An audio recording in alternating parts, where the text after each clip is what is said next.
Бүтін dünyada yüz bergen koronavirus infeksiyası sebebinden karantin rejimi lag'u etilgan so'ng Qrim müftiligining ta'limoti ile Qrim jamiyalarında Cuma ve cemaat namazlari qilini başlandı. Lakin bu esnada sanitar epidemiologiya qoidalariga riayat etmege şartı qo'shildi. Qrim musulmonlari diniy idorasining qarorining camiga kelgan bir vatandaşımız, bir musulman yanında namazlığını almak gerek, üstüne maskasını takmak gerek ve namaz kılganda içtimai mesafeni saklamak gerek. 1,5 metr aralık olmak gerektir elbet ve cami sonunda bayramlaşmak ya da birbirini tebrik etmek gerektir elbet ama bunu kol tutuvu olmadan, musafaha olmadan yapılmak gerek. Kaydetmek gerek ki Cuma namazı çerçevesinde ilk sünnet, hutbe ve farz namazı kılına. Tesbihat ve son sünnet namazını vatandaşlarımızga şimdilik evlerinde kılmağa tavsiye edilir.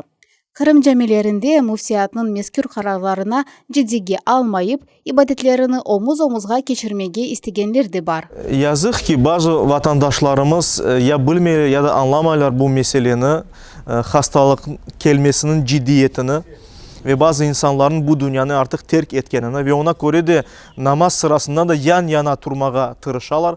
Qrim müftiligi dindaşlarımızны vatandaşlık mesuliyetini göstermege çağıra ve ORV, ORZ ve muhtelif kronik hastalıklarga uğragan semedeşlerimizin camilerge barmaktan vazgeçmelerini tavsiye edem. Elbette bu tehlikesizlik şartları, kaideleri, tedbirleri ne için var?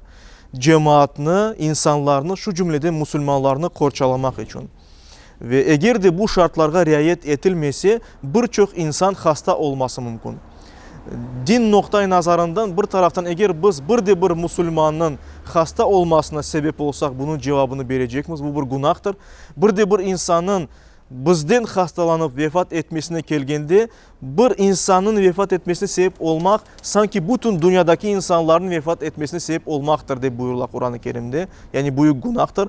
Diğer taraftan müftiyatın kararı var ve bir musulman müftiyatının kararına uymak gerek. Çünkü müftiyatımız ulul emir idarecimizdir.